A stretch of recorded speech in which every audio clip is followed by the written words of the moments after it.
దేవుడి నామానికే మహిమవని. మీకు ఆరోగ్యం ఇచ్చి ఆత్మీయంగా ఎదిగాకి దేవుడు సహాయం చేయని. ఈ నా మాటలు విని వాటి చొప్పున చేయని ప్రతివాడు ఇసుక మీద తన ఇల్లు కట్టుకున్న బుద్ధిహీనుని పోలి ఉండను.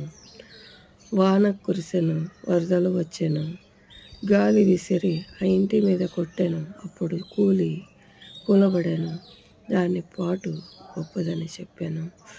దేవుడి నామానికే మహిమవని. ఇప్పుడు ఒక మాట ఏమంటే, క్రైస్తవుల జీవితం చూసి అన్నిలో రారు.